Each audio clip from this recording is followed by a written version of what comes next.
Hey my loves, இன்னைக்கு நம்ம 2025 மலையாளத்தில் வெளியான ஒரு தரமான ஹாரர் த்ரில்லர் படத்தை பத்தி தான் கைஸ் பார்க்க போறோம். இந்த படத்தோட பேரு சுமதி வளவு, மல்டி லாங்குவேஜஸ்ல வெளியா இருக்குங்க.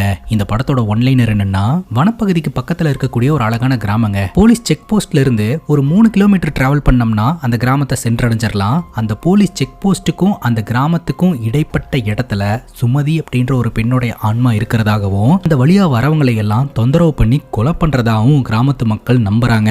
இது காலங்காலமா சொல்லக்கூடிய கட்டுக்கதை. அந்த இடத்துல சுமதியும் இல்ல குமதியும் இல்ல அப்படின்னு சொல்லிட்டு அந்த இடத்துக்கு தைரியமா இரவு நேரத்துல போனவங்களும் கதிகலங்கி வந்தது தாங்க மிச்சம். அந்த பர்டிகுலர் பிளேஸ்னால நம்ம ஹீரோட வாழ்க்கையில ஒரு மிகப்பெரிய சிக்கல் ஏற்படுதுங்க. என்ன நடந்தது அப்படின்றத டீடைல்டா பார்க்கலாம். அதுக்கு முன்னாடி நீங்களும் நம்ம சேனலை சப்ஸ்கிரைப் பண்ணாம பார்த்துட்டு இருக்கீங்க அப்படின்னா சப்ஸ்கிரைப் பண்ணி வச்சுக்கோங்க. அப்பதான் இது போன்ற இன்ட்ரெஸ்டிங்கான வீடியோஸை மிஸ் பண்ணாம பார்க்க முடியும். நீங்க பார்த்துட்டு இருக்கிறது சரண் என்டர்டைன்மெண்ட், நான் தான் சரண். வாங்க வீடியோக்குள்ள போலாம். படத்தோட ஸ்டார்டிங் சீன்ல காட்டுப்பகுதிக்குள்ள இருக்கக்கூடிய ஒரு அழகான கிராமத்தை காட்டுறாங்க. அந்த கிராமத்தை சார்ந்தவங்க ஒரு மரத்தடியில நின்று பூஜை எல்லாம் பண்ணிக்கிட்டு இருக்காங்க. அந்த வயசானவர் அந்த மரத்துக்கு சரக்கு பாட்டில் எல்லாம் வச்சு பூஜை பண்ணிக்கிட்டு இருக்காருங்க. அந்த பூஜையில கலந்துகிட்ட ஒரு கணவன் மனைவி. கணவன் சொல்றாரு, அங்க மாடு கத்திக்கிட்டு இருக்குது, மாட்டுக்கு தண்ணி வைக்காம மரத்துக்கு சரக்கு பாட்டில் வச்சு பூஜை பண்ணிக்கிட்டு இருக்காரு. இவங்களை எல்லாம் என்னன்னு சொல்றது, அடி முட்டாளுங்க அப்படின்னு சொல்ல, அப்படியெல்லாம் சொல்லாதீங்க மாமா, இது ஒரு வன தெய்வம், நம்பிக்கையின் அடிப்படையில எல்லாரும் பிரேயர் பண்ணிட்டு இருக்காங்க, சைலண்டா இருங்க அப்படின்ற மாதிரி சொல்ல, நீ வேணா இதெல்லாம் நம்பலாம், எனக்கு இதுல நம்பிக்கை இல்லை அப்படின்ற மாதிரி சொல்லிக்கிட்டு இருக்காருங்க. அந்த பூஜை நடந்துகிட்டு இருக்கும் போதே அந்த பூஜையில பட்டுன்னு விலை காணையுதுங்க. அதனால வன தெய்வம் வந்து நம்ம வியாபாரத்துக்காக கிளம்ப வேண்டாம், நாளும் சரியில்லை அப்படின்னு சிக்னல் கொடுக்குற மாதிரி இருக்குது. அதனால எல்லோருமே இந்த இடத்துல ஸ்டே பண்ணிட்டு நாளைக்கு காலையில போய்க்கலாம் அப்படின்னு அந்த வயசானவர் சொல்ல, இந்த கணவனுக்கு தான் இதுல நம்பிக்கை இல்லைல்ல, அதனால இவர் ஆர்குமெண்ட் பண்றாருங்க. அதனால இந்த வயசானவர் சொல்றாரு, வன தெய்வத்தை மீறி நாங்க நடந்துக்க மாட்டோம், அந்த பர்டிகுலர் வளவு ரொம்ப டேஞ்சரான வளவு, அதனால எங்க ஆளுங்களும் உங்க கூட வரமாட்டாங்க, நீ இதெல்லாம் மீறி போகணும்னு நினைச்சீனா நீ மட்டும் போ அப்படின்ற மாதிரி சொல்ல, நீங்க வேணா பயந்துட்டு இங்கே உட்காருங்க, நான் போறேன் அப்படின்னு சொல்லிட்டு இந்த கணவர் அந்த இடத்துல இருந்து கிளம்புறாருங்க. பின்னாடியே அந்த மனைவியும் வராங்க. வரமாட்டேன்னு சொன்ன கூடயே வந்துட்டு அப்படிங்கும் போது, ஏமாமா இந்த மாதிரிலாம் பண்றீங்க, உங்களை விட்டுட்டு நான் எங்க போவேன், அது மட்டும் இல்லாம பெரியவங்க ஒரு விஷயத்த சொல்றாங்க அப்படின்னா அதுல 1000 அர்த்தம் இருக்கும், கண்டிப்பா அந்த வளைவுல ஏதாவது பிரச்சனை இருக்கும் அப்படின்ற மாதிரி சொல்ல, அந்த பிரச்சனை இருக்கக்கூடிய வளைவே இதுதான் பாரு, எவ்வளவு அழகான ஒரு இடம், இந்த இடத்துல போய் அமானுஷம் இருக்கு, சுமதி இருக்கு, அது இருக்கு, இது இருக்குன்னு பயந்துகிட்டு இருக்காங்க அப்படின்னு சொல்ல, இது வரைக்கும் தைரியமா வந்த அந்த மனைவி பாத்தீங்கன்னா அப்படியே பயப்பட ஆரம்பிப்பாங்க. ஆனா கணவன் பாத்தீங்கன்னா வா அப்படியே நடந்து போலாம் அப்படின்னு சொல்லிட்டு இவங்க 2 பேரும் நடக்க ஆரம்பிப்பாங்க. பார்த்தா அந்த வளைவுக்கு பக்கத்திலேயே ஒரு அழகான அருவி இருக்கு. எவ்வளவு அழகான ஒரு காட்சி இது பாரு அப்படின்ற மாதிரி சொல்லிக்கிட்டு இருக்கும்போதே அந்த வழியா ஒரு பெண் நடந்து போற மாதிரி உங்களுக்கு தெரியுது. அதை பார்த்து மனைவி பயந்து போயிடுறாங்க. உடனே கணவர் சொல்றாரு, நம்ம மட்டும்தான் இங்க தைரியமா வந்திருக்கோம் அப்படின்னு நினைச்சோம், ஆனா நம்மளை விடவே இந்த பொண்ணுக்கு தைரியம் ஜாஸ்தி போல அப்படின்னு சொல்ல, அந்த பொண்ணு பாட்டுக்கு அங்க இருக்கக்கூடிய தண்ணிக்குள்ள இறங்க பாக்குதுங்க. இந்தாமா பொண்ணு, நீ பாட்டுக்கு ராத்திரி நேரத்துல தண்ணியில் இறங்கிட்டு இருக்க, அங்கெல்லாம் போக கூடாது அப்படின்னு சொல்ல, அந்த பொண்ணு பட்டுன்னு திரும்பி பாக்குறா பாருங்க. இவங்க 2 பேருக்கும் தூக்கி வாரி போட்டுருது. அந்த பொண்ணு வேற யாரும் கிடையாதுங்க, இவருடைய மனைவிதான். என் மனைவி பக்கத்துல நிக்கிறானா, அங்க நின்னுட்டு இருக்கிறது யாரு அப்படின்னு சொல்லி இவங்க 2 பேரும் அந்த பெண்ணோடைய முகத்தை உத்து பார்க்க, அந்த பொண்ணோடைய கண்ணு அப்படியே வெள்ளை கலர்ல மாறுதுங்க. மாமா அப்படின்னு ஒரு குரல். 2 பேரும் மிரண்டு போயிடுறாங்க. அங்கதான் இந்த படத்தோட டைட்டிலையும் போடுறாங்க. இந்த படத்தோட பேரு சுமதி வளவுங்க. செக் போஸ்ட்ல இருந்து இந்த கிராமத்துக்கு ரீச் ஆகிறதுக்கு ஒரு 3 கிலோமீட்டர் டிஸ்டன்ஸ் இருக்கு. இதுக்கு இடைப்பட்ட இடத்துல ஒரு அழகான ஒரு வளைவு இருக்கு, ஒரு பெண்டு. ஸோ அந்த பெண்டுக்கு பேர் தான் சுமதி வளைவு அப்படின்னு சொல்லிட்டு அதைத்தான் இவங்க எல்லாருமே சுமதி வளவு அப்படின்ற மாதிரி சொல்றாங்க. அடுத்த நாள் காலையில தியேட்டர் ப்ரொமோஷனுக்காக ஜீப்ல பாத்தீங்கன்னா நோட்டீஸ் எல்லாம் பறக்க விட்டுட்டு போயிட்டு இருக்காங்க. இந்த மாதிரி பத்ரா தியேட்டர்ல இந்த படம் போட்டிருக்காங்க, இன்னாரெல்லாம் நடிச்சிருக்காங்க, இதுதான் படத்தோட ஒன்லைனரு. ஸோ என்ன நடக்குது அப்படின்றத டீட்டெயில்டா பார்க்கணும்னா தியேட்டருக்கு வாங்க அப்படின்ற மாதிரி அப்படியே மைக் செட் போட்டு கூவிட்டே போயிட்டு இருக்காங்க. ஆக்சுவலா இந்த கதை அந்த காலத்துல நடக்கிற மாதிரி காட்டுறாங்க. அப்ப ட்ரைலர்லாம் போட்டு காட்டுறதுக்கு ப்ரொமோட் பண்றதுக்கெல்லாம் ஃபெசிலிட்டிஸ் இல்லைல்ல, அதனால இந்த மாதிரி நோட்டீஸ் மூலமாவும் ஒன்லைனர் மூலமா தான் மக்கள் கிட்ட படத்தோட கதையை கொண்டு போய் சேர்த்துட்டு இருப்பாங்க. அந்த ஜீப்ல ஹரி அப்படின்ற ஒரு நபர் வருவாருங்க. அவர் வேற யாரும் கிடையாது, இந்த கிராமத்து செக் போஸ்ட்ல புதுசா பதவியேற்று வந்திருக்கக்கூடிய ஒரு ஃபாரஸ்ட் ஆபீசருங்க. இந்த கிராமத்துல தியேட்டர்லாம் கூட இருக்குதாயா அப்படின்ற மாதிரி இந்த ஃபாரஸ்ட் ஆபீசர் கேட்கிறாரு. பத்ரா தியேட்டர் ரொம்ப ஃபேமஸான தியேட்டர், ஆனா நாங்க அந்த தியேட்டர்ல பேய் படமெல்லாம் போட்டு ஓட்டுறது இல்ல அப்படின்னு சொல்ல, ஏன் என்னாச்சு அப்படின்னு கேட்கும்போது, அது இங்க யாரும் பாக்குறது இல்ல அப்படின்ற மாதிரி சொல்லிடுறாங்க. அது மட்டும் இல்லாம நீங்க இப்பதானே இந்த கிராமத்துக்கு வந்திருக்கீங்க, போக போக இந்த கிராமத்துல நடக்கக்கூடிய பல விஷயங்களை நீங்க தெரிஞ்சுப்பீங்க அப்படின்னு இந்த ஊர் ஆளுங்க நம்ம ஹரிய கொண்டு போய் செக் போஸ்ட்ல டிராப் பண்றாங்க. செக் போஸ்ட்ல இருக்கக்கூடிய ஸ்டேஷன்ல 2 போலீஸ் ஆபீசர்ஸ் தான் இருக்காங்க. 3ஆவதா இவர் ஜாயின் பண்ணியிருக்காருங்க. இந்த கிராமத்தை பத்தி கேட்டு தெரிஞ்சுக்கிறாரு. ஆக்சுவலா இங்க இருந்து ஒரு 3 கிலோமீட்டர் டிஸ்டன்ஸ்ல கல்லேலி அப்படின்ற ஒரு கிராமம் இருக்கு. அந்த கிராமத்தை சுத்தியும் காடுதாங்க. அந்த கிராமத்தை தாண்டினா தமிழ்நாட்டை ரீச் பண்ணிடலாம். பிரிட்டிஷ்காரங்க பாத்தீங்கன்னா ஸ்டாக் எல்லாம் எடுத்துட்டு போறதுக்காக இந்த வழியை பயன்படுத்தி இருந்திருக்காங்க. ஆனா இந்த வழியில ஒரு பிரச்சனை இருக்கு அப்படின்ற மாதிரி சொல்ல, என்ன பிரச்சனை அப்படின்னு இந்த ஹரி கேட்கிறாரு. அதாவது பிரிட்டிஷ்காரங்க சுமதி அப்படின்ற ஒரு பெண்ணுக்கு பயந்து இந்த இடத்தை விட்டு ஓடிட்டாங்க அப்படின்ற மாதிரி சொல்ல, என்னையா சொல்றீங்க அப்படின்னு கேட்க, அதாவது இந்த செக் போஸ்ட்ல இருந்து ஒரு 1.5 கிலோமீட்டர் டிஸ்டன்ஸ்ல, அதாவது அந்த கிராமத்துக்கும் இந்த செக் போஸ்ட்டுக்கும் இடைப்பட்ட இடத்துல வளைவு ஒன்று இருக்குதுங்க. அந்த வளைவுல சுமதி அப்படின்ற ஒரு பெண்ணோட ஆன்மா இருக்கிறதாகவும் இரவு நேரத்தில் அந்த வழியா வரவங்களை எல்லாம் தொந்தரவு பண்ணி கொலை பண்ணும் அப்படின்னு இந்த கிராமத்தினர்கள் நம்புறாங்க. அதனால 6 மணிக்கு மேல இந்த செக் போஸ்ட்டை இவங்க லாக் பண்ணிடுவாங்களாம். 8 மணிக்கு மேல அந்த கிராமத்தில் இருக்கிறவங்களும் வீட்டை விட்டு வெளியில வர மாட்டாங்களாம். இது ரொம்ப ரூரல் அப்படின்றதுனால ஸ்டேஷனுக்கு பெருசா எந்த கேஸும் வராது, நம்ம ஃப்ரீயா இருந்துக்கலாம் அப்படின்ற மாதிரி இந்த ஆபீசர்ஸ் சொல்றாங்க. இதெல்லாம் கேட்கும் போதே கட்டுக்கதை மாதிரி இருக்கு. இதெல்லாமா நீங்க நம்புறீங்க அப்படின்னு கேட்க, கட்டுக்கதை இல்ல சார், நிஜம். அந்த வளைவுல செத்தவங்க நிறைய பேர் இருக்கிறாங்க, சுமதியும் பார்த்திருக்காங்க. இப்பதானே இந்த கிராமத்துக்கு வந்திருக்கீங்க, போக போக இந்த கிராமத்துல நடக்கக்கூடிய பல மர்மங்களை நீங்க தெரிஞ்சுப்பீங்க அப்படின்ற மாதிரி இவர்கிட்ட சொல்லிடுறாங்க. இவரும் அந்த செக் போஸ்ட்ல நின்று அந்த ரோட்டை பாக்குறாருங்க. பகல் நேரத்துல அந்த சுமதி வளைவை நம்ம கிட்ட காட்டுறாங்க, பாக்குறதுக்கு அழகா தான் இருக்கு. ஆனா இரவு நேரத்துல தனியா அந்த இடத்துக்கு போனா டவுசர்கள் இருங்க, அந்த அளவுக்கு கொஞ்சம் பயங்கரமான ஏரியா தான் அது. அங்க கட் பண்ணா நம்ம ஹீரோட வீட்டை காட்டுறாங்க. நம்ம ஹீரோட பேரு அப்பு. குளிக்கிறதுக்காக பாத்ரூமுக்கு போயிருக்காருங்க. அந்த நேரம் பார்த்து ஹீரோட அக்கா பொண்ணு அக்கா கிட்ட, ஏமா அந்த சுமதி வளைவுல எல்லாரும் சொல்ற மாதிரி உண்மையிலேயே பேய் இருக்கா என்ன அப்படின்னு கத்தி கேட்க, இந்த சத்தத்தை கேட்ட அப்பு பாத்தீங்கன்னா பாத்ரூம்குள்ளேயே பயந்து சத்தம் போட்டுறாரு. நம்ம ஹீரோவை பொறுத்த வரைக்கும் ரொம்ப பயந்த சுபாவம் கொண்டவருங்க. உடனடியா அம்மா அப்பான்னு சொல்லிட்டு பாத்ரூம் கிட்ட வந்து என்னடா ஆச்சு அப்படின்னு கேட்கும்போது ஒன்னும் ஆகலையே அப்படின்ற மாதிரி கேஷுவலா வெளியில வந்துடுறாருங்க. அக்கா பொண்ணு, என்னமாமா நான் சொன்னதை கேட்டு பயந்துட்டு தானே அப்படின்னு சொல்ல, பயமா எனக்கா, நான்லாம் பயப்பட மாட்டேனே அப்படின்னு சீனை போட்டு பாருங்க. பட் நேச்சுரலாவே ரொம்ப பயந்த சுபாவம் கொண்ட ஒரு ஆள் தான் நம்ம ஹீரோ. அங்க கட் பண்ணா அடுத்த நாள் காலையில ஊருக்குள்ள பேசிக்கிட்டு இருக்காங்க. ஆக்சுவலா அந்த வளைவுல வந்துட்டு ஒரு பூஜை ஒன்று பண்ண போறதா வந்து பிளான் பண்ணியிருக்காங்களாம். பட் அந்த பூஜை பண்றதுனால அங்க இருக்கக்கூடிய ஆன்மாக்கு பவர் அதிகமாயிரும். என்னப்பா இப்படி எல்லாம் சொல்ற, பயமா இருக்கு அப்படின்னு அங்க இருக்கிறவர் சொல்றாரு. பின்னங்க கவர்மெண்ட் கிட்ட இந்த ரோட்டையாவது கொஞ்சம் பெருசு பண்ணி கொடுங்க அப்படின்னு சொல்லிட்டு எத்தனை வாட்டி முறையிடுறது, ஆனா கவர்மெண்ட் ரோடே போட்டு தர மாட்டேன்றாங்க அப்படின்னு சொல்ல, இந்த கிராமத்துக்கு இந்த ரோடு போதும் அப்படின்னு சொல்லிட்டு கவர்மெண்ட் முடிவெடுத்துட்டாங்க, அதனாலதான் போட மாட்டேன்றாங்க அப்படின்ற மாதிரி இவங்க டிஸ்கஸ் பண்ணிட்டு இருக்க, அந்த கடைக்கு ஆப்போசிட்ல இருக்கக்கூடிய ஒரு சீடி கடையை காட்டுறாங்க. அந்த சீடி கடையோட ஓனர் தான் கைஸ் நம்ம ஹீரோ. நம்ம ஹீரோவும் ஹீரோட ஃப்ரெண்ட்ஸும் சேர்ந்து தான் அந்த சீடி கடையை ரன் பண்ணிக்கிட்டு இருக்காங்க. காலையில காலேஜ் போறதுக்காக பெண்கள்லாம் பஸ் ஸ்டாப்ல வந்து நிக்க, அந்த பெண்களை எல்லாம் இம்ப்ரெஸ் பண்ற மாதிரி புது புது பாட்டெல்லாம் போட்டு பட்டைய கிளப்பிட்டு இருப்பாங்க. அந்த இடத்துக்கு ஆஷன் அப்படின்ற ஒரு நபரும் அவருடைய பொண்ணு வராங்க. ஆஷன் கிட்ட ஹீரோட ஃப்ரெண்டு போயிட்டு பேசுறாரு, நீங்க கொடுத்த தாயத்தை கட்டினதுக்கு அப்புறம் எனக்கு தைரியம் வந்துருச்சு அப்படின்னு சொல்லிட்டு. உடனே அவரோட பொண்ணு தேவி கிண்டல் பண்றாங்க, இப்ப நீ தான் தைரியமான ஆளாச்சே, ராத்திரி நேரம் சுமதி வளைவுக்கு தனியா போயிட்டு வா பார்க்கலாம் அப்படின்ற மாதிரி சொல்லி கிண்டல் பண்ண, உடனே ஆஷன் சொல்றாரு, இது கிண்டல் அடிக்க வேண்டிய விஷயம் கிடையாதுமா, சுமதி அப்படின்ற பெண் யாருக்கும் எந்த பிரச்சனையும் பண்ணக்கூடாது அப்படின்றதுனால பூஜை எல்லாம் பண்ணி சுமதியோட ஆன்மாவை அந்த வளைவுல அடைச்சிட்டாங்க. இப்ப அந்த வளைவுல நின்னுட்டு அந்த வழியா வரவங்களை தொந்தரவு பண்ணிக்கிட்டு இருக்கா. நாளைக்கு நம்ம ஊர்ல பூஜை நடக்க போது, அந்த பூஜை நல்லபடியா நடந்து முடியணும். பூஜை நடக்கிற டைம்ல சுமதி அப்படின்ற அந்த பெண்ணோட ஆன்மாக்கும் சக்தி அப்படின்றது அதிகரிக்கும், அதனால நம்ம எல்லாருமே கொஞ்சம் கேர்ஃபுல்லா இருக்கணும் அப்படின்ற மாதிரி இந்த ஆஷன் சொல்லிட்டு அந்த இடத்தை விட்டு கிளம்புறாருங்க. இப்போ இந்த ஊரோட செக் போஸ்ட்டுக்கு ஒரு ஜீப் ஒன்று வந்து நிக்குதுங்க. அந்த ஜீப்ல கிரி மற்றும் செம்பன் அப்படின்ற 2 பேர் இருக்காங்க. இந்த செம்பன் கிட்ட அங்க இருக்கிற ஆபீசர் பேசிக்கிட்டு இருக்காரு. யார் இந்த செம்பன் அப்படின்னு கேட்டீங்கன்னா, இந்த ஊர்ல நடக்கிற நல்லது கெட்டது எல்லாத்தையுமே எடுத்து பண்ணக்கூடிய ஒரு ஆளுங்க, ஒரு ஈவென்ட் மேனேஜ்மெண்ட் ஸ்பெஷலிஸ்ட்னு கூட சொல்லலாங்க. அது மட்டும் இல்லாம செம்பனோட அப்பா வந்து இந்த மந்திரம் மாந்திரிகம் இதெல்லாத்தையுமே பின்பற்றிட்டு இருந்தவர் தான். அவர் இறந்து போயிட்டாரு. பட் அவர் உயிரோட இருந்த டைம்ல இவரும் பாத்தீங்கன்னா அது எல்லாத்தையுமே அவரோட அப்பா கிட்ட இருந்து கத்து வச்சிருந்திருக்காரு. அதன் மூலமா இவர்னாலையும் ஃபியூச்சர்லாம் ப்ரிடிக்ட் பண்ண முடியும் அப்படின்னு சில பேர் இவர்கிட்டயும் இந்த அருள்வாக்கெல்லாம் கேட்டு வாங்கிப்பாங்க. இந்த போலீஸ் ஆபீசர் பாத்தீங்கன்னா இந்த செம்பன் கிட்ட பேசிக்கிட்டு இருக்கும் போதே இந்த செம்பன் புதுசா வந்திருக்கிற ஹரி அப்படின்ற போலீஸ் ஆபீசரை பார்த்துட்டு, இந்த ஆபீசரை தேடி ஒரு பிரச்சனை வரும், கொஞ்சம் கேர்ஃபுல்லா இருந்துக்க சொல்லுங்க அப்படின்னு சொல்லிட்டு இந்த ஊர்ல நடக்கக்கூடிய பூஜையை எடுத்து பண்ண போறதா சொல்லிட்டு இந்த ஊருக்குள்ள என்டர் ஆகுறாருங்க. செக் போஸ்ட்டை தாண்டி ஒரு 1.5 கிலோமீட்டர் போன உடனே பாத்தீங்கன்னா அங்க ஒரு பெரிய மரம் இருக்குதுங்க. அந்த மரத்துக்கிட்ட பூஜை எல்லாம் பண்ணி வச்சிருக்காங்க. அந்த இடத்துக்கு போன செம்பன் பாத்தீங்கன்னா ஒரு எலுமிச்சம்பழத்தை அங்க இருக்கக்கூடிய வேல்ல குத்தி வச்சுட்டு அப்படியே சுத்தியும் புத்தியும் பார்த்துட்டு அந்த இடத்தை விட்டு கிளம்பி போறாருங்க. பகல் நேரம் இந்த இடம் நார்மலா தான் இருக்கும், எல்லாருனாலும் யூஸ் பண்ணக்கூடிய இடமா தான் இருக்கும். ஆனா இரவு நேரம் இந்த இடம் ரொம்பவே பயங்கரமா இருக்குங்க. அங்க கட் பண்ணா பத்ரா அப்படின்ற ஒரு நபரை காட்டுறாங்க. இந்த ஊர்ல பத்ரா தியேட்டர் அப்படின்ற ஒரு ஃபேமஸான தியேட்டர் இருக்கு இல்லையா, அந்த தியேட்டரோட ஓனர் தான் கைஸ் இந்த பத்ரா. இந்த பத்ராக்கு நம்ம ஹீரோவை சுத்தமா பிடிக்காது. நம்ம ஹீரோவும் பாத்தீங்கன்னா இந்த திருவிழால கலந்துக்கிறதுக்காக வராரு.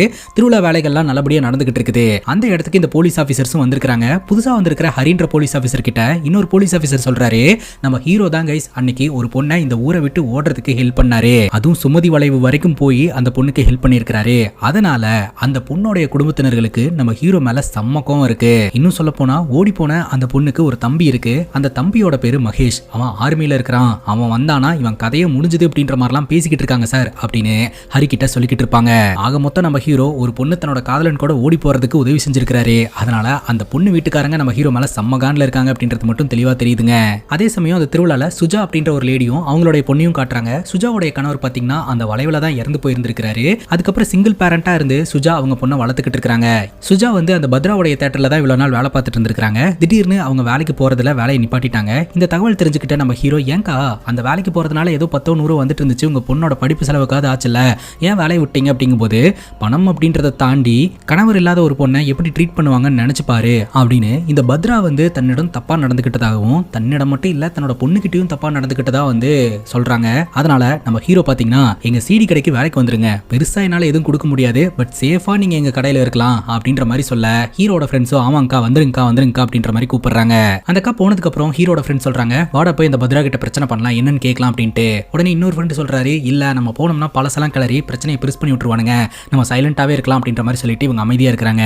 அந்த நேரம் பார்த்து திருவிழாக்கு ஒரு குடும்பம் வருதுங்க. அந்த குடும்பம் வேற எந்த குடும்பமும் கிடையாது. ஒரு பொண்ணு தன்னோட காதலன் கூட ஓடி போறதுக்கு ஹீரோ உதவி செஞ்சதா சொல்லிக்கிட்டு இருக்காங்க இல்லையா. சோ அந்த பொண்ணுடைய குடும்பத்தினர்கள் தான் கைஸ். அந்த பொண்ணோட பேரு நம்ம மீனாட்சி அப்படின்னு வச்சுக்கலாம். மீனாட்சி குடும்பத்தார் பாத்தீங்கன்னா நம்ம ஹீரோடைய சொந்தக்காரங்க தான். அது மட்டும் இல்லாம அந்த வீட்டில் இருக்கக்கூடிய பெண்கள் இவங்க ஏஜ்ல இருக்கக்கூடியவங்க கிட்ட எல்லாம் நம்ம ஹீரோ நல்லபடியா பேசுவாங்க. பெரிய மனுஷங்க கூட மட்டும்தான் ஹீரோ பேச மாட்டாரு. குறிப்பா அந்த ஆர்மி ஆபீசரோடைய மனைவி இருக்காங்க இல்லையா, அவங்க மனைவி கிட்ட போய் பேசும்போது இந்த மாதிரி என்னுடைய கணவர் ஊருக்கு வரதா சொல்லியிருக்கிறாரு அப்படின்னு சொல்ல நம்ம ஹீரோக்கு டர் கிளம்புதுங்க. கொடியேற்றம் தொடங்கி திருவிழா கலகலன்னு ஆரம்பிக்கப்படுது. எல்லாருமே ரொம்ப சந்தோஷமா அந்த திருவிழாவை என்ஜாய் பண்ணிக்கிட்டு இருக்காங்க. இப்ப பூஜை நடந்துகிட்டு இருக்கும்போதே வேஷம் கட்டி ஆடுவார் இல்லையா, அவரு நம்ம ஹீரோ கிட்ட வந்து நீ ஒரு பர்டிகுலர் நட்சத்திரத்துல பிறந்தவன், உன்னை தேடி சில காரியங்கள்லாம் வரும், நீ மறுக்காம அதை செய், தைரியமா இரு அப்படின்ற மாதிரி சொல்லுவாருங்க. அதுக்கப்புறம் இந்த செம்பன் கிட்ட ஒரு சின்ன ஒரு துணிப்பைய கொடுத்து அதை நீ வந்து சுமதி வளைவுல காலையில கொண்டு போய் புதைச்சிரு அப்படின்ற மாதிரி சொல்லிடுவாருங்க. அங்க கட் பண்ணா இந்த திருவிழால ட்ரம்ஸ் அடிக்கிறதுக்காக வந்தவங்க எல்லாம் ஒரு இடத்துல குளிச்சுக்கிட்டு இருப்பாங்க. ஒருத்தர் மட்டும் காலையில ஈவென்ட் இருக்கு அதனால நான் உடனடியா போய் ஆகணும் அப்படின்ற மாதிரி சொல்லிக்கிட்டு இருப்பாரு. கூட இருக்கிறவங்க எல்லாம் சொல்லுவாங்க அந்த வளைவுல டிராவல் பண்றது அவ்வளோக்கா சேஃப் இல்ல அப்படின்னு இந்த கிராமத்தினர்கள் சொல்றாங்க. இன்னைக்கு ராத்திரி இங்கேயே ஸ்டே பண்ணிட்டு நாளைக்கு போங்க அப்படின்ற மாதிரி சொல்றாங்க. ஏன்டா போகணும்னு சொல்ற, கிராமத்தினர்களோட பேச்சை கேட்டு இங்கே இருக்கலாம் அப்படின்ற மாதிரி சொல்ல இதெல்லாம் கட்டுக்கதை, இதெல்லாம் நீ வேணா நம்பலாம், நான் நம்ப மாட்டேன், எனக்கு காலையில ஈவென்ட் இருக்கு அதனால நான் போய் ஆகணும், நீங்க வரலான்னா என்ன நான் மட்டும் போறேன் அப்படின்னு சொல்லிட்டு அவருக்கு தேவையான ட்ரம்ஸை மட்டும் எடுத்துட்டு அவர் மட்டும் தனியா அந்த இடத்துல இருந்து கிளம்புறாருங்க. இப்ப செம்பன் பாத்தீங்கன்னா ஒரு மாதிரி உட்காந்துக்கிட்டு இருக்காரு. என்னப்பா ஆச்சு உனக்கு ஒரு மாதிரி உட்காந்துக்கிட்டு இருக்க அப்படின்னு செம்பன் கிட்ட கேட்க என்னமோ ஒன்று தப்பு நடக்க போகுதுன்னு என் மனசு சொல்லிக்கிட்டே இருக்கு, அதனால தான் நான் இப்படி உட்காந்துக்கிட்டு இருக்கேன் அப்படின்ற மாதிரி செம்பன் சொல்றாருங்க. அங்க கட் பண்ணா தனியா போன அந்த ட்ரம் அடிக்கிறவரு கரெக்டா அந்த வளைவு கிட்ட போறாருங்க. வளைவு கிட்ட போற வரைக்கும் அவருக்கு எந்த ஒரு அமானுஷமான ஆக்டிவிட்டியும் நடக்கல. அந்த வளைவு கிட்ட போகும்போது உடுக்கி அடிக்கக்கூடிய சத்தம் கேட்க ஆரம்பிக்குதுங்க. உடனே இந்த ட்ரம் அடிக்கிறவர் என்ன நினைச்சிட்டாருன்னா நம்ம ஆளுங்க தான் எவனோ ஒருத்தன் வந்துட்டான் வரமாட்டான்னு சொல்லிட்டு நீங்களும் வந்துட்டீங்க பாத்தீங்களா அப்படின்ட்டு இவர் திரும்பி பாக்குறாரு. பார்த்தா கண்ணு கிட்ட தூரம் வரைக்கும் யாரையுமே காணோம். நம்ம மனபிரம்ம தான் போல அப்படின்னு சொல்லிட்டு ஃபர்தரா இவர் நடந்து போக ஆரம்பிக்கிறாருங்க. மறுபடியும் உடுக்கி அடிக்கக்கூடிய சத்தம் கேக்குது. இந்த வாட்டி இவர் உண்மையிலேயே பயந்து போயிடுறாருங்க. என்னடா நடக்குதுங்க, பிடிச்சிடலாமா ஒரு ஓட்டத்தை அப்படின்னு சொல்லிட்டு திரும்பி பார்த்தா நடு ரோட்ல அழுகுன நிலையில ஒரு புணம் கிடக்குதுங்க. அந்த புணம் மேலெல்லாம் புழுக்கள் ஊறிக்கிட்டு இருக்குது. அதை பார்த்து மிரண்டு போறாரு. பின்னாடி திரும்பலான்னு பார்த்தா பின்னாடி ஒரு உருவம் நின்றுட்டு இருக்குது. அதை திரும்பி பார்த்தா அந்த இடத்துல யாருமே காணோம். பார்த்தா முன்னாடி வந்து பயங்கரமான உருவம் நிக்குதுங்க. அதை பார்த்து இவர் மிரண்டு போயிடுறாரு. அங்க கட் பண்ணா ஹீரோ பயங்கர சத்தத்தோட அடுத்த நாள் காலையில கண்முழிக்கிறாரு. ஹீரோட அப்பா அம்மா வந்து என்னடாச்சு அப்படின்னு கேட்கும்போது என் மண்டையில அடிபட்டு இருக்கான்னு பாருங்க, கனவுல குழியில விழுந்துட்டேன் அப்படின்ற மாதிரி சொல்ல ஏன்டா இப்படி கெட்ட கெட்ட கனவெல்லாம் கண்டு எங்களையும் பயன்படுத்திக்கிட்டு இருக்கிற அப்படின்ற மாதிரி அம்மா அப்பா திட்டிக்கிட்டு இருக்காங்க. ஹீரோட அப்பா கிட்ட காலையில ஒரு ஆள் வந்து சொல்லிக்கிட்டு இருக்காரு, சுமதி வளைவு கிட்ட இந்த திருவிழாக்கு ட்ரம் அடிக்க வந்த ஒருத்தன் தலையெல்லாம் ரத்தத்தோட மயக்கம் போட்டு விழுந்து கிடந்தான், அவனை உடனடியா ரெஸ்கியூ பண்ணி ஹாஸ்பிட்டல்ல கொண்டு போய் சேர்த்திருக்காங்க அப்படின்ட்டு. எவ்வளவு தூரம் சொன்னோம், ராத்திரி நேரம் அங்க போகாதீங்கடான்னு சொன்னா எவன் கேட்கறான் அப்படின்ற மாதிரி ஹீரோட அப்பாவும் சொல்லுவாருங்க. அங்க கட் பண்ணா ஹீரோட ஃபேமிலி ஒரு ஃபங்க்ஷன்ல கலந்துக்கிறதுக்காக போறாங்க. அந்த ஃபங்க்ஷனுக்கு மீனாட்சி குடும்பத்தாரும் வந்திருக்காங்க. மீனாட்சி குடும்பத்தார் கூட நம்ம ஹீரோட அப்பா பேசுறதுல அப்படின்னு சொல்லிட்டு அங்க இருக்கிறவர் கேட்கிறாரு, ஒரு காலத்துல ஒண்ணு மண்ணா ஒரே ஃபேமிலியா இருந்தவங்க நீங்க, ஆனா ஒரு ஃபங்க்ஷன்ல பாத்துக்கிட்டா கூட இப்பெல்லாம் நீங்க பேசிக்கிறதே இல்லை அப்படிங்கும் போது அதுக்கெல்லாம் காரணம் என் பையன் தான், என் பையன் பண்ண வேலை தான் ரெண்டு குடும்பத்தையும் பிரிச்சிருச்சு அப்படின்னு ஹீரோட அப்பா சொல்லிக்கிட்டு இருப்பாருங்க. இப்ப விருந்துல எல்லாரும் பரிமாறிக்கிட்டு இருப்பாங்க. அப்ப அந்த இடத்துக்கு பத்ரா வருவாருங்க. பத்ரா கிட்ட சாப்பிட்டுட்டு இருக்கிறவர் கேட்பாரு, நேத்து ஒருத்தன் சுமதி வளைவுல அடிபட்டு கிடந்தானே அவன் இப்ப எப்படி இருக்கான் அப்படின்னு கேட்கும்போது அவன் இன்னும் சாவல, கிரிட்டிக்கலான சிச்சுவேஷன்ல ஹாஸ்பிட்டல்ல தான் இருக்கிறான் அப்படின்னு சொல்ல போற எல்லோருமே சாவறதில்ல, ஒரு சிலர் அங்க போயிட்டு பெருமை பேசுறது உண்டு அப்படின்னு சொல்லிட்டு நம்ம ஹீரோவை ஒரு மாதிரி தாக்கி பேசுறாரு. அது மட்டும் இல்லாம இவன் சுமதி வளைவுக்கெல்லாம் ஒன்றும் போக கிடையாது, இவன் மீனாட்சியை கொலை பண்ணி அந்த இடத்துல புதைச்சி வச்சுட்டு அந்த பொண்ணு எவங்க கூடயே ஓடி போயிடுச்சு, ஓடி போறதுக்கு ஹெல்ப் பண்ண அப்படின்னு ஊருக்குள்ள ஒரு கதையை கிளப்பி விட்டுருக்கான் அப்படின்னு நம்ம ஹீரோ காது கேட்கிற மாதிரியே இவங்க பேசிக்கிட்டு இருக்காங்க. அதை கேட்டதும் ஹீரோக்கு கோவம் வந்துருச்சுங்க. ஹீரோவை பொறுத்த வரைக்கும் அந்த மீனாட்சிக்கு அவர் ஹெல்ப் பண்ண மாதிரியே ஞாபகம் இல்லைங்க. கிராமத்தினர்கள் தான் பாத்தீங்கன்னா நம்ம ஹீரோ தான் அந்த மீனாட்சி ஓடி போறதுக்கு ஹெல்ப் பண்ணாரு அப்படின்ற மாதிரி பேசிக்கிட்டு இருக்காங்க. இவன் பேசுறத இதுக்கு மேல பொறுத்துட்டு இருக்க முடியாது அப்படின்னு சொல்லிட்டு பத்ரா கூட நம்ம ஹீரோவும் ஹீரோட ஃப்ரெண்ட்ஸும் சண்டைக்கு போயிடுறாங்க. அந்த சண்டையில நம்ம ஹீரோ பாத்தீங்கன்னா பத்ராவை பலார்னு அறையலான்னு போகும்போது பத்ரா நகர்ந்துடுறாரு. அங்க உட்காந்துக்கிட்டு இருந்த ஒரு பொண்ணோடைய கண்ணத்திலேயே ரையின்னு ஒண்ணு வச்சிடறாருங்க. அந்த பொண்ணை முறையா ஹீரோ பாக்குறாரு. பார்த்த உடனே அந்த பொண்ணை ஹீரோக்கு ரொம்ப பிடிச்சு போயிருதுங்க. அந்த பொண்ணோடைய பேரு பாமா. அந்த பொண்ணு வேற யாரும் இல்லைங்க, எந்த மீனாட்சி குடும்பத்தாருக்கோட பிரச்சனையும் அதே மீனாட்சி குடும்பத்தை சார்ந்த பொண்ணு தான் பாமா. இப்ப பாமாவை கொண்டு போய் ஹாஸ்பிட்டல் அட்மிட் பண்றாங்க. ஸோ அடிச்சடியில பாமாக்கு கழுத்து சுலுக்கிருச்சு. ஹீரோவோடைய கைரேக ஜோசியமே பாக்குற அளவுக்கு 5 விரலும் அந்த பொண்ணோடைய கன்னத்துல பதிஞ்சிருச்சு. அது மட்டும் இல்லாம பல்லெல்லாம் கூட ஆடுதுங்க. போலீஸ்காரங்க அந்த இடத்துக்கு வந்து ஹீரோ மேல கம்ப்ளைண்ட் கொடுமா, நீ அவனை தூக்கி உள்ள வச்சு லாடம் கட்டிடலாம் அப்படின்னு சொல்ல ஹீரோயின் சொல்லிடுறாங்க, இல்லங்க கம்ப்ளைண்ட் எல்லாம் வேண்டாம், இதுவே தெரியாம நடந்த ஒரு விஷயம், அதுக்கு போயிட்டு இந்த மாதிரிலாம் நம்ம பனிஷ்மெண்ட் பண்றது தப்பு, ஃப்ரீயா விட்டுருங்க அப்படின்ற மாதிரி சொல்ல போலீஸ்காரங்களும் அந்த இடத்துல இருந்து கிளம்பிடுறாங்க. ஹாஸ்பிட்டலுக்கு வெளியில தான் நம்ம ஹீரோட ஃப்ரெண்ட்ஸும் நின்றுட்டு இருப்பாங்க. ஹீரோட ஃப்ரெண்ட்ஸ் எல்லாம் சொல்லுவாங்க, எனக்கு தெரிஞ்சு உன்னை தூக்கிட்டு போய் போலீஸ்காரங்க ஜட்டியோட உட்கார வச்சு பிரிச்சு எடுக்க போறாங்க அப்படின்ட்டு. அந்த இடத்துக்கு ஆஷனுடைய பொண்ணு வராங்க. ஆசன் சொல்றாரு, நீ அடிச்ச அடிக்கி அந்த குடும்பத்தினர்கள் உன் மேல கம்ப்ளைண்ட் கொடுக்க சொன்னாங்க அந்த பொண்ணு கிட்ட. ஆனா அந்த பொண்ணு ரொம்ப நல்ல பொண்ணு, கடைசி வரைக்கும் இது தெரியாம நடந்த விஷயம், கம்ப்ளைண்ட் கொடுக்க மாட்டேன்னு சொல்லிட்டா, அதனால நீ தப்பிச்ச அப்படின்ற மாதிரி சொல்லிட்டு போறாரு. அந்த பொண்ணு இது வரைக்கும் பார்த்ததே இல்லையே அப்படின்னு சொல்லிட்டு ஆஷனுடைய பொண்ணு கிட்ட கேட்க, அவ வெளியூர்ல படிச்சுக்கிட்டு இருந்தா, நம்ம ஊர்ல டீச்சர் வேலையில ஜாயின் பண்ணிருக்கா, நம்ம ஊருக்கு வந்திருக்கா, ஆனா நல்லா வரவேற்றிருக்கீங்கடா நீங்க அப்படின்ற மாதிரி சொல்லிட்டு ஆஷனோட பொண்ணு அந்த இடத்துல இருந்து கிளம்புறாங்க. இப்ப இந்த பத்ராவுடைய தியேட்டர்ல பாத்தீங்கன்னா பத்ராவும் மீனாட்சி குடும்பத்தினர்களும் உட்கார்ந்துகிட்டு இருக்காங்க. நீங்க ஏன் அவனை சும்மா விட்டீங்க அப்படின்னு போலீஸை பார்த்து கேட்க, போலீஸ் ஆபீசர் சொல்றாரு, அந்த பொண்ணு தான் கம்ப்ளைண்டே கொடுக்க மாட்டேன்ருச்சு, கம்ப்ளைண்ட் கொடுத்தாதானே அவனை ஏதாவது பண்ண முடியும் அப்படின்ற மாதிரி சொல்ல, அந்த மீனாட்சி அப்படின்ற அந்த பொண்ணோட அப்பா சொல்றாருங்க, என்னுடைய பொண்ணு வந்து இவங்கூடய ஓடி போயிட்டா அப்படின்னு சொல்லிட்டு இவன் சொல்ற கதையை தான் ஊர்க்காரங்க எல்லாம் நம்பிட்டு இருக்காங்க.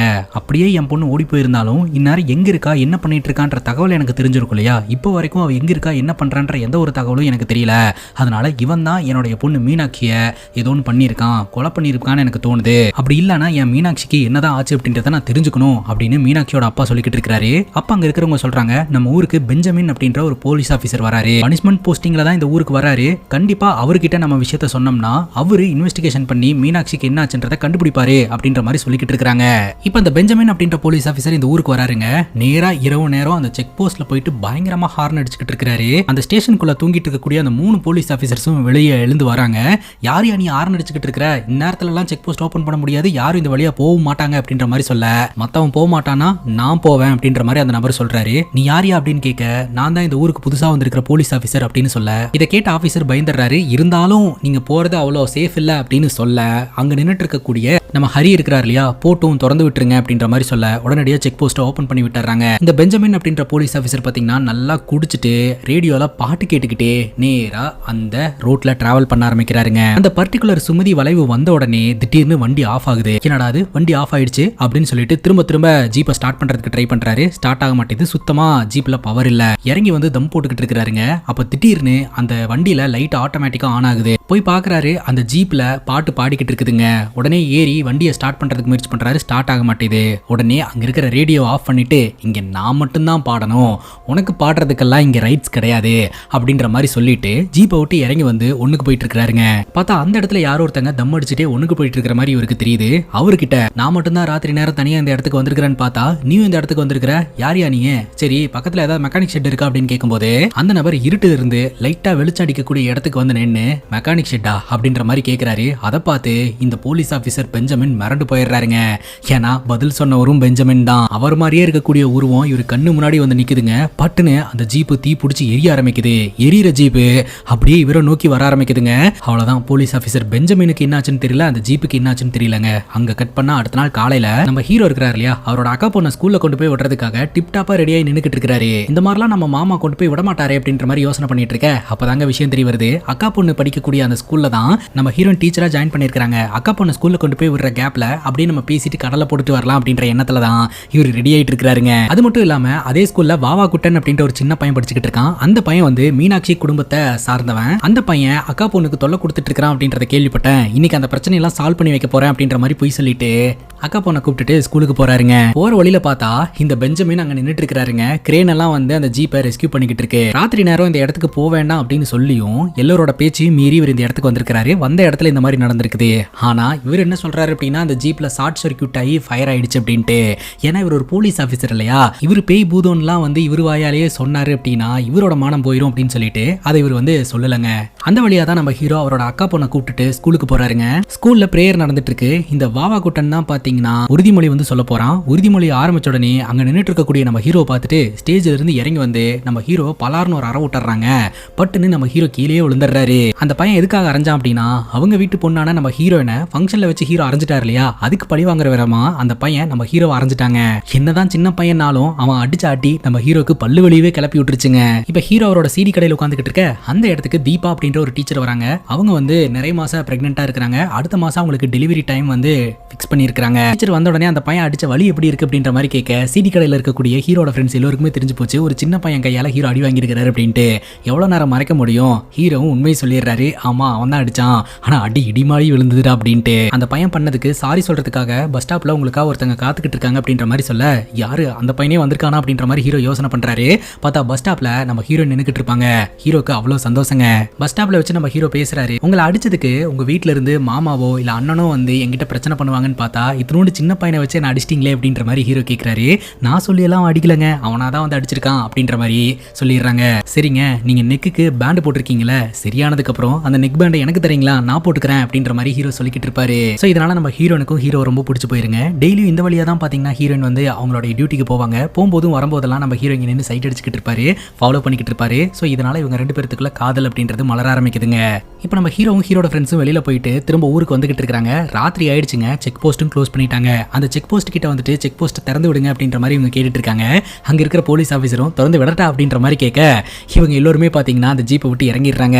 அந்த ஆஃபீஸரே திறந்து விட்டு போன்னு சொன்னாலும் இவங்க போற மனநிலைமையில இல்லைங்க. அதனால ராத்திரி இந்த போலீஸ் செக் போஸ்ட்ல இருக்கக்கூடிய ஸ்டேஷன்லயே ஸ்டே பண்ணிட்டு காலையில போலாம்னு முடிவெடுக்கிறாங்க. அதாங்க ராத்திரியானா அந்த வளைவுல பிரச்சனை இருக்குன்னு சொல்லிட்டு விவரம் தெரிஞ்சவங்க யாருமே ராத்திரியானா அந்த வளைவு பக்கமே போறது கிடையாது. இப்போ நம்ம ஹீரோ பாத்தீங்கன்னா புதுசா இந்த ஊருக்கு வந்திருக்கிற ஹரின்ற அந்த ஃபாரஸ்ட் ஆஃபீஸரை பார்த்து எங்க ஊர்ல உங்களுக்கு பிடிச்சிருக்கா, இந்த இடம்லாம் உங்களுக்கு பிடிச்சிருக்கா அப்படின்னு கேட்கும்போது ரொம்ப பிடிச்சிருக்கு, ஆனா இந்த ஊர்லயே எனக்கு ரொம்ப பிடிச்ச விஷயம் அந்த பிளேஸ் தான், அந்த பிளேஸை சுத்தி இருக்கக்கூடிய கட்டுக்கதை தான் அப்படின்ற மாதிரி சொல்ல, அங்க ஒரு பாட்டி உட்காந்துக்கிட்டு இருக்காங்க. அந்த பாட்டி சொல்றாங்க, அது ஒன்றும் கட்டுக்கதை கிடையாது, நெஜம் அப்படின்னு சொல்லிட்டு அந்த சுமதி வளைவுக்கு பின்னாடி இருக்கக்கூடிய உண்மையான கதையை நம்ம கிட்ட ஷேர் பண்றாங்க. பிரிட்டிஷ்காரங்க ரூல் பண்ணிட்டு இருந்த அந்த காலகட்டத்தில் சுமதி வளைவு அப்படின்னு சொல்லக்கூடிய அந்த பர்டிகுலர் ஏரியால ஒரு கூட்டம் வாழ்ந்துகிட்டு இருந்துச்சுங்க. பேய், பூதம், அமானுஷம் இது போன்ற ஆராய்ச்சிகள்ல ஈடுபடக்கூடிய கூட்டங்க. அதாவது இந்த பில்லி, சூனியம், பிளாக் மேஜிக் இதெல்லாம் பண்ணக்கூடிய ஒரு கூட்டம் வாழ்ந்துகிட்டு இருந்திருக்குதுங்க. அவங்க இதெல்லாம் எதுக்காக பிராக்டிஸ் பண்ணிட்டு இருந்தாங்கன்னா, அமானுஷம், பிளாக் மேஜிக் மூலமா இந்த பிரிட்டிஷ்காரங்களை ஓட விடுறதுக்காகங்க. அந்த கூட்டத்தை சார்ந்த ஒரு பையன் சுமதி அப்படின்ற ஒரு பொண்ணை வெளியூர்ல இருந்து காதலிச்சு கல்யாணம் பண்ணி இந்த ஊருக்கு கூட்டிட்டு வந்திருக்கான். அவங்க ரெண்டு பேரும் ரொம்ப சந்தோஷமா வாழ்ந்திருக்காங்க. கொஞ்ச நாள்லயே சுமதி பிரெக்னென்ட்டும் ஆயிருந்திருக்கா. சுமதி பிரெக்னென்ட் ஆன அந்த தகவலை தெரிஞ்சுக்கிட்ட அந்த கூட்டம் பாத்தீங்கன்னா அதை செலிப்ரேஷனா கொண்டாடி இருந்திருக்காங்க. நம்மள ரொம்ப செலிப்ரேட் பண்றாங்க அப்படின்னு சொல்லிட்டு சுமதி ரொம்பவே சந்தோஷமா இருந்திருக்காங்க. ஆனா அந்த சந்தோஷம் நீண்ட நாள் நிலைக்கலங்க. ஏன்னா அந்த கூட்டம் பாத்தீங்கன்னா ஏகப்பட்ட பூஜைகளை பண்ணிக்கிட்டு இருந்திருக்காங்க. தங்களை தாங்களே காப்பாத்திக்கணும் அப்படின்றதுக்காக. தங்களை காப்பாத்திக்கிறதுக்கு அவங்களுக்கு இன்னும் பவர் தேவைப்பட்டிருக்கு. அதுக்காக ஒரு நிறைய மாத கர்ப்பிணிய பலி கொடுக்கணும் அப்படின்னு சொல்லிட்டு சுமதியை டார்கெட் பண்ணி இருந்திருக்காங்க. பிறக்க போற குழந்தைக்காக ஒரு பூஜை பண்ணணும் அப்படின்னு போய் சொல்லி சுமதியை கூட்டிட்டு போய் உட்கார வச்சு பூஜை எல்லாம் பண்ணி இருந்திருக்காங்க.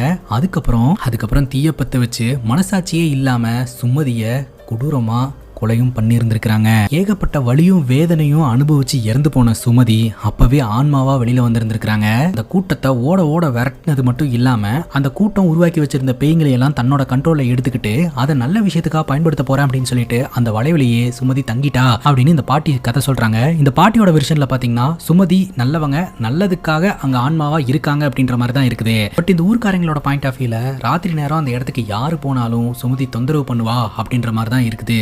என் பாட்டி இந்த நேரத்தில் இந்த மாதிரி கதையை சொல்லி என்னை ரொம்ப பயமுறுத்துற அப்படின்ற மாதிரி ஹீரோ கேட்க, இன்னொன்னு சொல்லவா, உன்னை தேடி ஒரு பெரிய ஆபத்து வரப்போகுது, இந்த ஊர் மொத்தமும் உனக்கு எதிராக போகுது, நீ எல்லாத்துக்கும் ப்ரிப்பேர் ஆயிரு அப்படின்னு சொல்லிட்டு, என்னடா இந்த பாட்டி இப்படி எல்லாம் சொல்றாங்க அப்படின்ற மாதிரி சொல்லிட்டு இவங்க எல்லோரும் படுத்து தூங்குறாங்க. ராத்திரி ஹெவியா மழை பெய்ய ஆரம்பிக்குது. பயங்கரமா ஹாரன் சத்தம் கேட்டுக்கிட்டே இருக்குது. என்னடான்னு சொல்லிட்டு நம்ம ஹீரோ எழுந்து வந்து வெளியில பார்த்தா வெளியில கார் நிக்குது. அந்த கார்ல இருந்து ஒரு நபர் இறங்கி வராருங்க.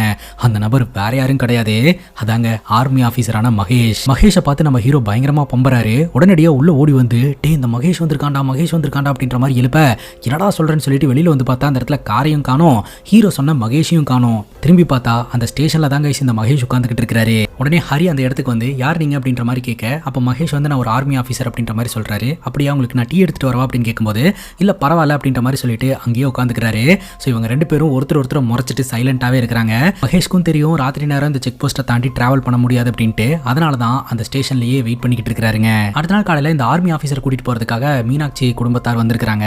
இந்த ஆர்மி ஆஃபீஸர் அந்த இடத்த விட்டு போறதுக்கு முன்னாடி ஹீரோ கிட்ட, நான் இன்னும் 1 மாசம் இங்கே தான் இருக்க போறேன், என்னோட அக்காவுக்கு என்ன ஆச்சு அப்படின்றத கண்டுபிடிக்கிறதுக்காக தான் இந்த இடத்துக்கு வந்திருக்கேன் அப்படின்ற மாதிரி சொல்லிட்டு அந்த இடத்த விட்டு போறாருங்க.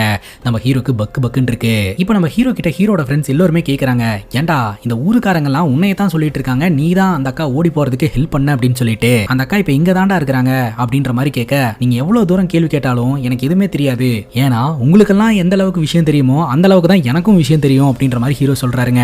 ஆக மொத்தம் மீனாட்சி ஓடி போனதுக்கும் நம்ம ஹீரோக்கும் சம்பந்தமே இல்லை அப்படின்ற மாதிரி தான் இவரு பேசிக்கிட்டு இருக்காரு. இப்ப மீனாட்சியோட வீட்டுக்கு புதுசா வந்திருக்கிற பெஞ்சமின் அப்படின்ற போலீஸ் ஆபீசர் வந்திருக்காருங்க. அவரு இந்த மகேஷ் எல்லாம் சரக்கு அடிக்கிறது மகேஷோட மனைவிக்கு சுத்தமா பிடிக்கவே இல்லைங்க. மகேஷோட மனைவி ரொம்பவே கோவப்படுறாங்க. அதே சமயம் பெஞ்சமின் அந்த இடத்துல இருந்து கிளம்புறாரு. கிளம்புறதுக்கு முன்னாடி ஒரு விஷயத்த சொல்றாரு. மகேஷோட சிஸ்டருக்கு என்னாச்சு அப்படின்றத கண்டுபிடிக்கிறதுக்காக தான் மகேஷ் இந்த இடத்துக்கு வந்திருக்காரு. நீங்க எனக்கு சரக்கு கொடுத்திருக்கீங்க, அதுக்கு நன்றி கடனா உங்க சிஸ்டருக்கு என்னாச்சு அப்படின்றத நானே இன்வெஸ்டிகேஷன் பண்ணி கண்டுபிடிக்கிறேன். கண்டிப்பா உங்க சிஸ்டர்னால அந்த சுமதி வளைவை தாண்டி போறதுக்கு வாய்ப்பு கிடையாது. ஏன்னா முதல் நாள் நான் வந்தப்பவே அந்த சுமதி வளைவுல ஏதோ ஒரு மர்மம் இருக்கு அப்படின்றத நான் கண்டுபிடிச்சிட்டேன். அது என்ன ஏதுன்றத நான் கூடி சீக்கிரம் கண்டுபிடிக்கிறேன் அப்படின்ற மாதிரி இந்த பெஞ்சமின் சொல்லிட்டு அந்த இடத்துல இருந்து கிளம்புறாரு. அங்க கட் பண்ணா இந்த ஊர் டீச்சரான தீபாக்கு லேபர் பெயின் வந்துருச்சுங்க. அவங்க வலியால துடிச்சுக்கிட்டு இருக்காங்க. பிரசவம் பார்க்கறதுக்கான ஏற்பாடெல்லாம் அங்க நடந்துகிட்டு இருக்குது. ஆனா உடனடியா ஹாஸ்பிட்டலுக்கு போனா மட்டும்தான் உயிருக்கு எந்த ஆபத்தும் இல்லாம குழந்தை பிறக்கும் அப்படின்னு சொல்லிட்டு உடனடியா ஹாஸ்பிட்டலுக்கு போக சொல்றாங்க. ஹாஸ்பிட்டலுக்கு போனா இரவு நேரத்துல எப்படி இந்த கிராமத்துல இருந்து வெளியில போவாங்க? அதான் சுமதி வளைவுன்னு ஒரு மிகப்பெரிய விஷயம் இருக்குது. அந்த வளைவை கிராஸ் பண்ணி தான் வெளியே போய் ஆகணும். என்ன பண்றதுன்னு தெரியாம எல்லாருமே யோசனை பண்றாங்க. சரி ஒரு 6 பேர் சேர்ந்து ஒன்னா போலாம் அப்படின்னு சொல்லிட்டு ஒரு வண்டி எடுத்துட்டு வந்து அந்த வண்டியில பாத்தீங்கன்னா தீபாக்காவை படுக்க வச்சு நம்ம ஹீரோவும் ஹீரோட ஃப்ரெண்ட்ஸ் எல்லாம் அந்த வண்டியில டிராவல் பண்ண ஆரம்பிக்கிறாங்க. வண்டி அப்படியே போயிட்டு இருக்குதுங்க. கரெக்டா அந்த சுமதி வளைவு கிட்ட வரும்போது ஒரு மரம் அப்படியே நடு ரோட்ல சாயுது. அதை பார்த்து இவங்க எல்லாருமே பயப்படுறாங்க. தீபாக்கா வேற வலி தாங்க முடியாம கத்திக்கிட்டு இருக்காங்க. என்னடா பாத்துட்டு இருக்கீங்க, போய் அந்த மரத்தை விளக்குங்கடா அப்படின்ற மாதிரி சொல்ல உடனடியா எல்லாரும் இறங்கி போய் அந்த மரத்தை நகர்த்துறதுக்கு ட்ரை பண்றாங்க. மரத்தை சுத்தமா நகர்த்த முடியலங்க. உடனே செம்பனும் பாத்தீங்கன்னா அந்த வண்டியை ஓட்டி இறங்கி போய் மரத்தை நகர்த்துறதுக்கு ட்ரை பண்றாரு. அப்போ வண்டிக்குள்ள அழுதுகிட்டு இருந்த சத்தம் சடனா நின்றுதுங்க. தீபாக்கு என்னாச்சு அப்படின்னு சொல்லிட்டு அடிச்சு பிடிச்சு வண்டி கிட்ட இவங்க எல்லாரும் வந்து பாக்குறாங்க. பார்த்தா வண்டிக்குள்ள தீபாவை காணுங்க.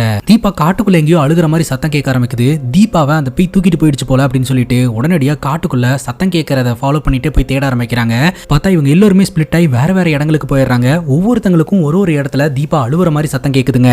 முதல்ல நம்ம ஹீரோட ஃப்ரெண்டு பாத்தீங்கன்னா அங்க இருக்கக்கூடிய அருவி மேல தீபாக்கா நின்னுகிட்டு இருக்கிற மாதிரி பாக்குறாருங்க. இன்னக்கா அங்க போய் நின்னுட்டு இருக்கீங்க, இங்க வாங்கக்கா அப்படின்ற மாதிரி சத்தம் போட அழுதுகிட்டே பாத்தீங்கன்னா அந்த அருவியில இருந்து அந்த அக்கா குதிச்சிடுறாங்க.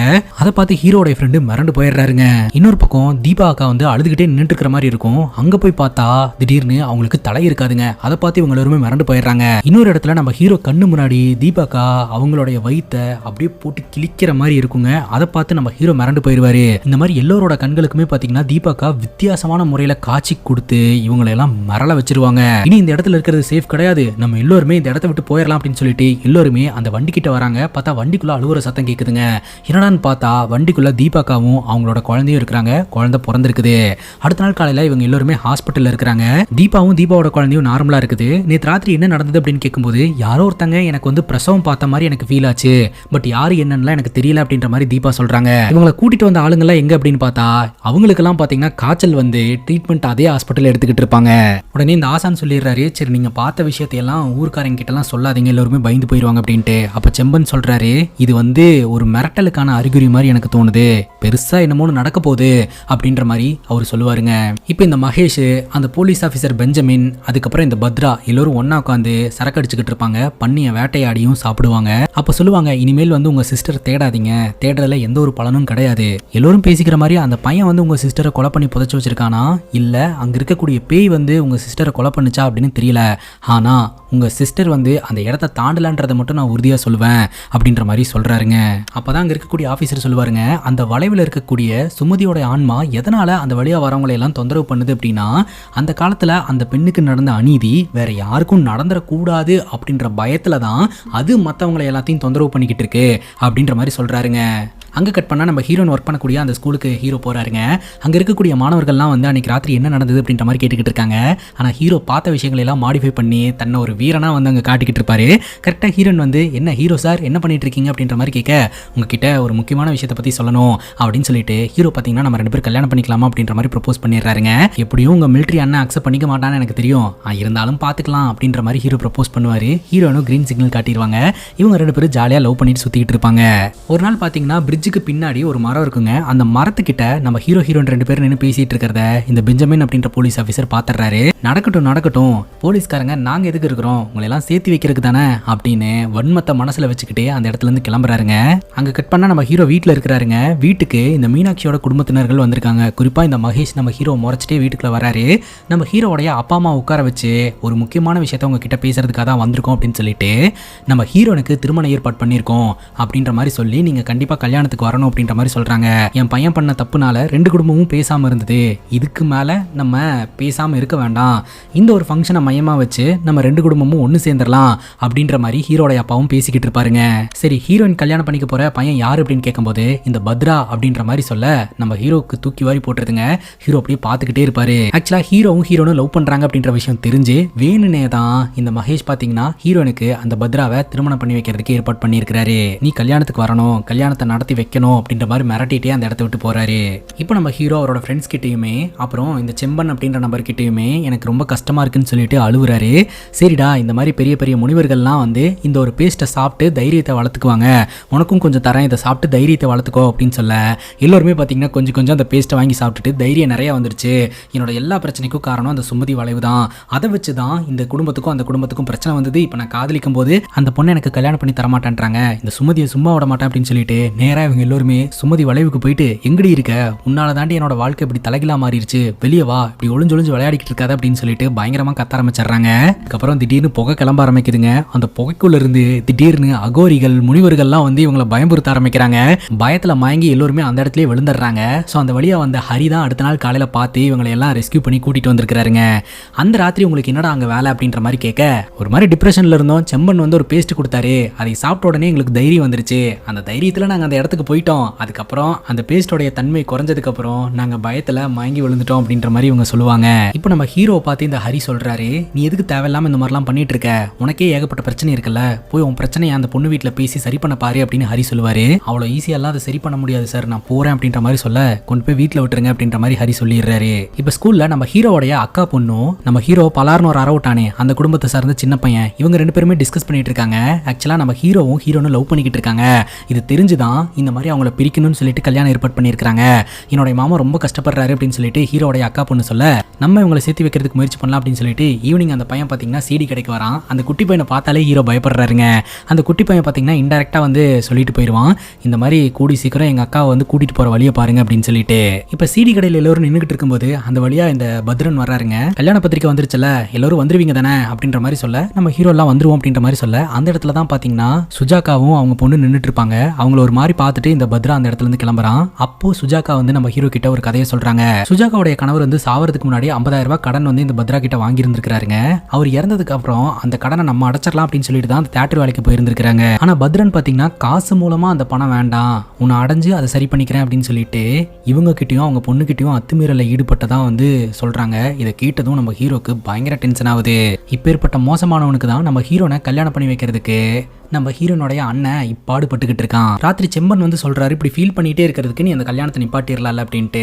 என்னுடைய அப்பா இந்த கல்யாணத்தை எடுத்து நடத்துறேன்னு வாக்குறுதி கொடுத்துருக்காரு, அப்படி இருக்கும்போது நான் ஏதாவது பண்ணேன்னா இது பெரிய பிரச்சனை ஆயிரும் அப்படிங்கும்போது ஊர்ல நடக்கிற எல்லா கல்யாணத்தையும் எடுத்து பண்ணி வைக்கிறது தான் உன்னுடைய அப்பாவோட வேலை, நீ ஏன் இப்படி எல்லாம் யோசிக்கிற அப்படிங்கும்போது, இல்ல அப்படி வேண்டாம், வேற ஏதாவது வழி இருந்துச்சுன்னா சொல்லுங்கன்னு அப்படிங்கும்போது செம்பன் சொல்றாரு, ஒரு வழி இருக்கு, நீயே நேரடியா போய் பேசிடு அப்படின்ட்டு. நம்ம ஹீரோ பாத்தீங்கன்னா நேரா ஹீரோனோட வீட்டுக்கு போறாரு, ஹார்ன் அடிக்கிறாரு. இந்த மகேஷ் தான் வெளியில வராரு.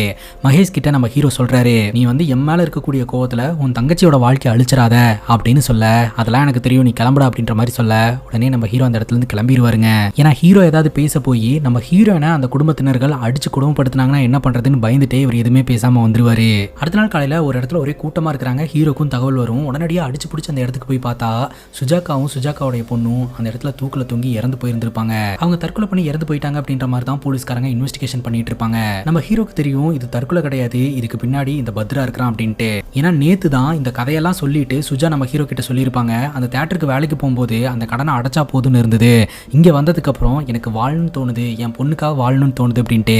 அப்படி பேசினவங்க எப்படி தற்கொலை பண்ணியிருப்பாங்க, அப்ப இந்த பத்ரா ஏதோ பண்ணியிருக்கான் அப்படின்னு சொல்லிட்டு நம்ம ஹீரோ நேரா தியேட்டருக்கு போயிட்டு இந்த பத்ராவை போட்டு பொலன்னு பொழந்துக்கிட்டு இருப்பாருங்க. அந்த இடத்துக்கு ஆளுங்கெல்லாம் வந்து தடுப்பாங்க, ஏன்டா இந்த மாதிரி பண்ண அப்படின்னு கேட்கும்போது எல்லோரும் முன்னிலையிலுமே பார்த்தீங்கன்னா இந்த பத்ரா ரொம்ப நல்ல மாதிரி நடிச்சுட்டு அதுக்கப்புறம் எல்லோரும் போனதுக்கப்புறம் போலீஸ் ஆஃபீஸர் முன்னிலையிலேயே ஆமாண்டா நான் தான் பண்ணினேன், இப்போ என்ன பண்ணுவேன் அப்படின்ற மாதிரி கேட்குறான். ஆக்சுவலாக இந்த பத்ரா பற்றின உண்மை வந்து அந்த அக்கா மூலமாக ஊர்க்காரங்களுக்கெல்லாம் தெரிஞ்சு போச்சுன்னா பத்ராவோடைய நேம் டேமேஜ் ஆயிருன்னு சொல்லிட்டு பிளான் பண்ணி அவன் கொலை பண்ணியிருந்திருக்கிறாங்க. அது மட்டும் இல்லாமல் அந்த போலீஸ் ஆஃபீஸர் ஈவினிங் வந்து சூசைட் நோட் ஒன்று கிடைச்சது அப்படின்னு சொல்லிட்டு இது பக்கா சூசைடுன்னு கேஸை க்ளோஸ் பண்ணிடுவேன்னு வேற சொல்கிறாருங்க. அதிகாரம் அப்படின்றது அவங்க கண்ட்ரோலில் இருக்கிறதுனால ஹீரோனால எதுவுமே பண்ண முடியாமல் சைலண்டாக அந்த இடத்துல இருந்து கிளம்பி வராருங்க. இப்போ குடும்பத்தினர்கள் எல்லோருமே பார்த்தீங்கன்னா நம்ம ஹீரோனோட கல்யாணத்தில் கலந்துக்கிறதுக்காக போகிறாங்க. நம்ம ஹீரோவும் சரி நானும் வரேன் அப்படின்னு சொல்லிட்டு அந்த கல்யாண நிகழ்ச்சியில் கலந்துக்கிறதுக்காக வராரு. அங்க இருக்கக்கூடிய எல்லோருமே நம்ம ஹீரோ பார்த்து முறைக்கிறாங்க. அப்போ மகேஷ் சொல்றாரு அவனை எதுவும் பண்ண வேண்டாம், ஏன்னா அவனே கல்யாணத்துல கலந்துக்கலான்ற எண்ணத்துல தான் வந்திருக்கான் அப்படின்ட்டு. ஹீரோ ரொம்ப டிப்ரெஷன்ல இருக்கிறாரு, அது வெளியில காட்டிக்க வேணாம்னு சொல்லிட்டு ஃபுல்லா குடிச்சிட்டு பயங்கரமா டான்ஸ் ஆடிக்கிட்டு இருப்பாருங்க. ஸோ ஃபங்க்ஷன் ஒரு பக்கம் போயிட்டு இருக்க அப்பதான் மகேஷ்க்கு உண்மை தெரிய வருது. இந்த மாதிரி பத்ரா வந்து நம்ம நினைக்கிற மாதிரி நல்லவன்லாம் கிடையாது, அவன் வந்து சுஜா கிட்டையும் சுஜாவோட பொண்ணுகிட்டையும் அத்துமீறல ஈடுபட்டிருக்கான். ஸோ அந்த விஷயம் இந்த ஊர்க்காரங்களுக்கு தெரிஞ்சிருமோன்ற பயத்துல ராத்திரியோட ராத்திரியா அவங்களை கிட்னாப் பண்ணி கொலை பண்ணி தொங்க விட்டுருக்கான் அப்படின்ட்டு. இதை வந்து மகேஷ் கிட்ட சொன்னது யாரு அப்படின்னா போலீஸ் ஸ்டேஷன்ல இருக்கக்கூடிய ஒரு நபருங்க. போஸ்ட்மார்ட்டம் ரிப்போர்ட் எல்லாத்தையுமே சேஞ்ச் பண்ணது இந்த பெஞ்சமின்ற போலீஸ் ஆஃபீஸர், அவனுக்கு தான் சப்போர்ட் பண்ணிட்டு இருக்கான் அப்படின்ற எல்லா உண்மையும் சொல்லிடுறாருங்க. இன்னொரு பக்கம் நம்ம ஹீரோ குடிச்சிட்டு டான்ஸ் ஆடிக்கிட்டு இருக்க ஹீரோட அப்பா வந்துட்டு இங்க என்னடா பண்ணிட்டு இருக்க, அந்த பொண்ணை கூப்பிட்டு கிளம்புடா அப்படின்ற மாதிரி சொல்ல, என்னப்பா சொல்றீங்க அப்படின்னு கேட்கும்போது, ஆமா கல்யாணத்தை முன்னாடி நின்று நடத்தி வைக்கிறேன்னு தான் சொன்னேன், யாருக்கோட கல்யாணத்தை நடத்தி வைக்கிறேன்னு சொல்ல கிடையாதுல, நீ அவளை கூப்பிட்டு நம்ம வீட்டுக்கு போ, என்ன பிரச்சனை வந்தாலும் நான் பாத்துக்கிறேன் அப்படின்னு சொல்ல ஹீரோ ரொம்ப சந்தோஷமா ஹீரோனை கூப்பிடுறதுக்காக போறாருங்க.